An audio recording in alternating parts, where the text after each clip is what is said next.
The incident occurred at the Grand Hotel Palacio in Barcelona on a busy Friday evening in May, when Ronaldo arrived with his Palestinian friend and business advisor Khalil for what was supposed to be a routine check-in for a weekend business meeting.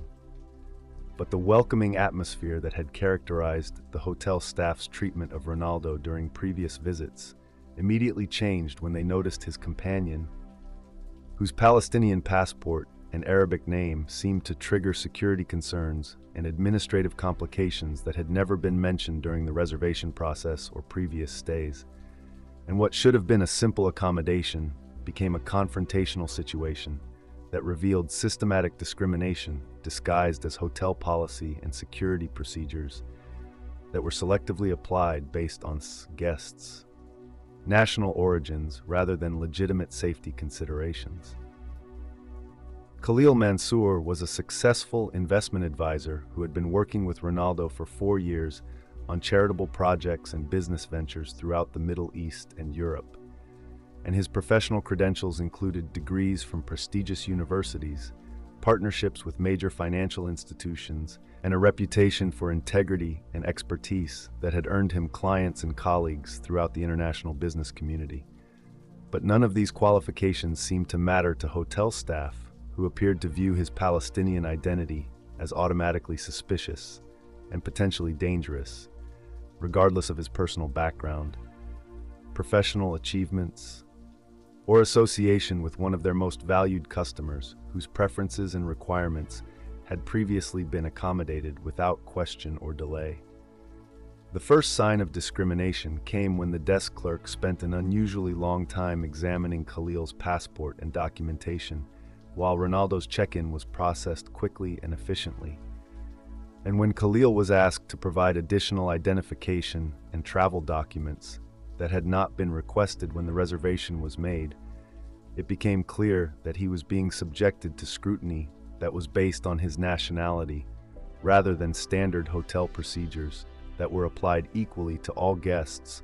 regardless of their backgrounds or the circumstances that had brought them to the establishment for business or leisure travel.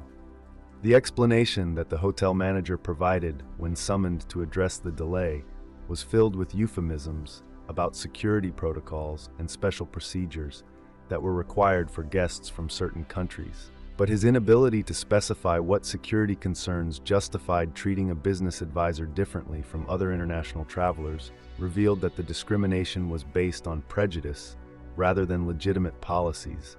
that could be explained or defended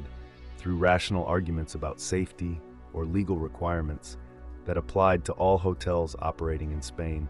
and serving international clientele.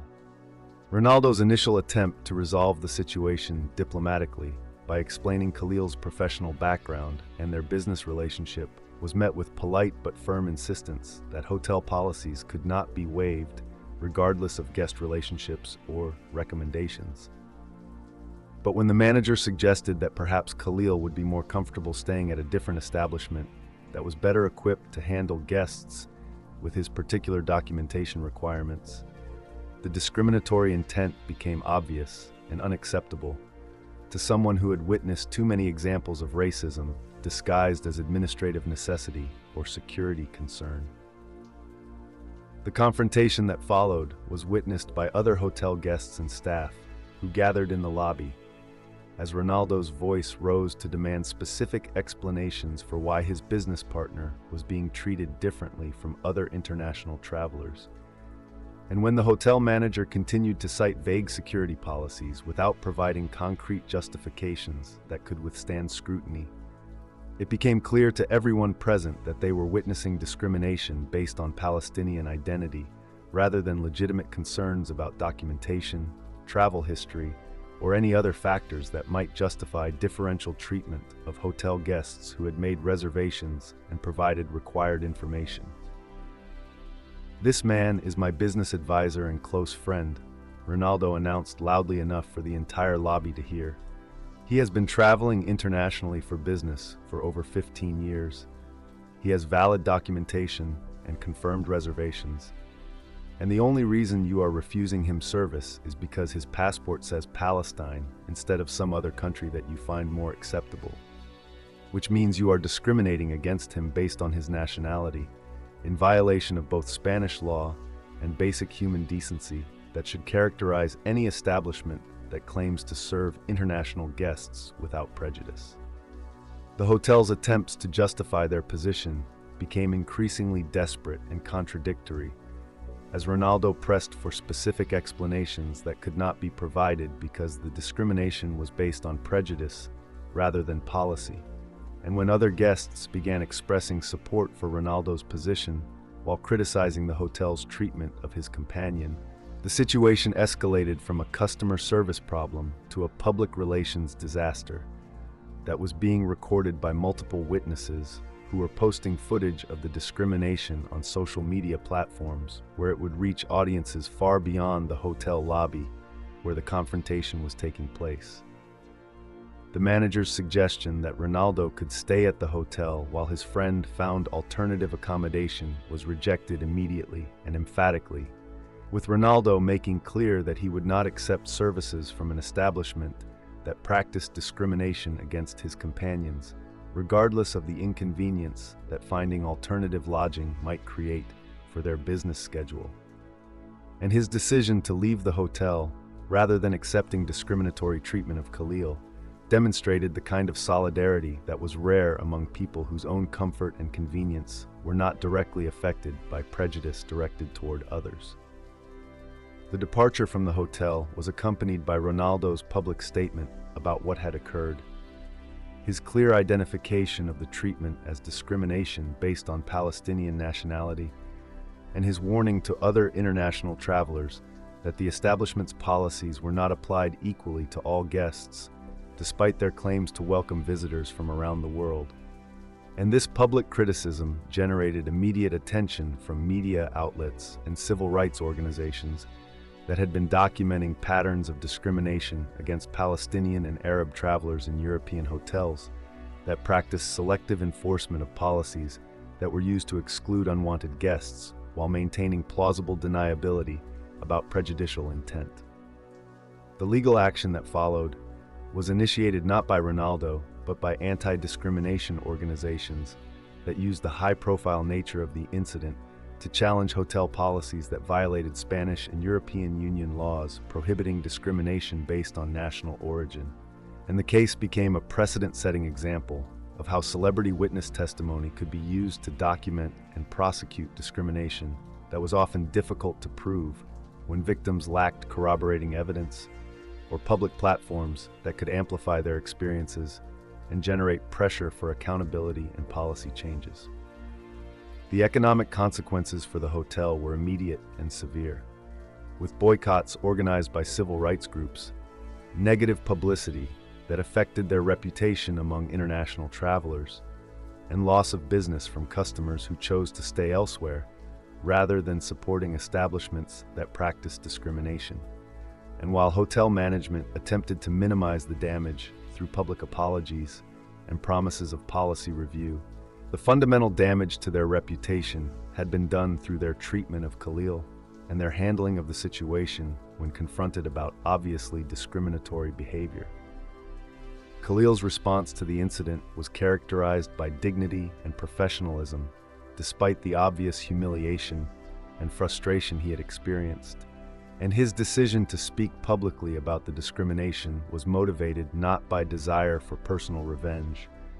but by recognition that remaining silent would allow similar treatment of other Palestinian and Arab travelers who might not have celebrity advocates available to challenge discrimination when they encountered it at hotels, restaurants, and other businesses that served international customers while practicing selective policies that excluded certain nationalities or ethnic groups.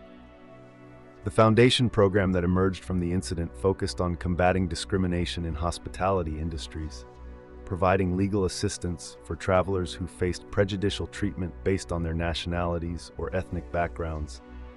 training for hotel staff about anti-discrimination laws and policies, and advocacy for stronger enforcement of equal accommodation requirements that were supposed to guarantee all travelers equal access to services regardless of their countries of origin or religious affiliations. and the program's work helped reduce discriminatory practices while educating business owners about their legal obligations and the economic benefits of serving diverse international clientele without prejudice. The policy impact of the case included stronger enforcement of anti-discrimination laws in Spanish hospitality industries, better training requirements for hotel staff about legal obligations regarding equal treatment of guests, and increased monitoring of discrimination complaints that helped identify patterns of prejudicial behavior that could be addressed through systematic interventions rather than just individual case resolution. And these policy changes benefited not just Palestinian travelers, but all international visitors who might face discrimination based on their nationalities, religions, or ethnic backgrounds while traveling for business or leisure in countries that claim to welcome international tourism while sometimes practicing selective hospitality. Years later, when Khalil had established his own consulting firm that specialized in helping international businesses navigate cultural and political sensitivities in diverse markets, when the anti-discrimination programs had helped hundreds of travelers receive equal treatment at hotels throughout Europe, when industry-wide policy changes had reduced but not eliminated nationality-based discrimination in hospitality services, Ronaldo would reflect that confronting the Barcelona hotel discrimination had been one of the most important decisions of his career, because it had demonstrated that friendship required action rather than just sympathy when discrimination occurred, that celebrity status created obligations to challenge prejudice even when doing so was inconvenient or potentially costly, and that individual incidents of discrimination were part of systematic patterns that required sustained advocacy and legal pressure to address effectively, rather than being dismissed as isolated misunderstandings that could be resolved through private accommodation that left underlying prejudices unchanged and ready to affect other travelers who lacked similar protection or advocacy.